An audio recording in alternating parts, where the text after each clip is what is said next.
भागवत के संदर्भ में ऐसा क्रम आता है कि इसमें 4 प्रकार की कथाओं का नियोजन है। और वो 4 प्रकार की कथाएं कौन कौन सी हैं? 4 लोगों की 4 तत्वों की चर्चा श्रीमद् भागवत में बड़े भाव से भगवान वेद व्यास जी के द्वारा हम सबको प्राप्त होती है। और वो 4 तत्व कौन से हैं?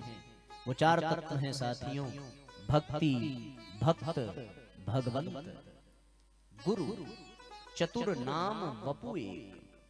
क्या क्या है? भक्ति है, भक्त है, भगवंत है और गुरु है।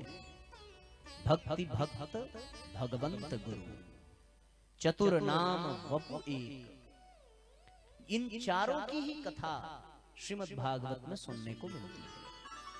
पहली भक्ति की कथा मिलती है जब हम लोग पद्म पुराणांतर्गत भागवत के महात्मा का वर्णन सुनते हैं तो उसमें भक्ति महारानी की कथा है।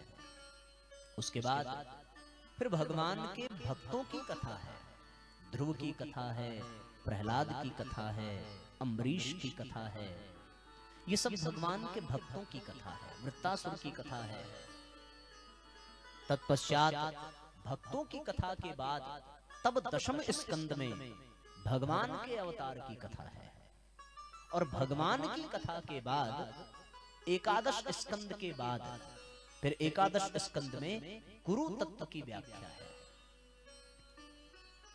जिस प्रकार से गाय के थन में 4 अंग होते हैं और उन चारों अंगों में दूध समान मात्रा में भरा होता है, चाहे किसी भी से दूहा जाए दूध निकलेगा। उसी प्रकार इन चारों तत्वों के किसी भी एक तत्व को गहराई से पकड़ लिया जाए तो सारा काम सध जाता है। एक ही साधे सब सधे, सब साधे सध जाए। या तो भक्ति को समझ लिया जाए, या तो भक्त को समझ लिया जाए, या तो भगवान को समझ लिया जाए, या तो गुरु को समझ लिया जाए। इन चारों में से किसी एक को ही पकड़ना है।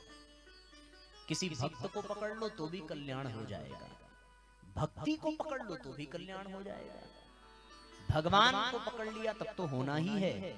और यदि इन सबको भी ना समझ पाए तो किसी गुरु के शरण में चले जाएं तो भी बात बन जाती है। क्योंकि गुरु फिर कृपा करके वो भक्ति प्रदान करता है और भक्ति मिलते ही जीव भक्त बन जाता है। भक्त बनते ही उसे भगवान की प्राप्ति हो जाती है।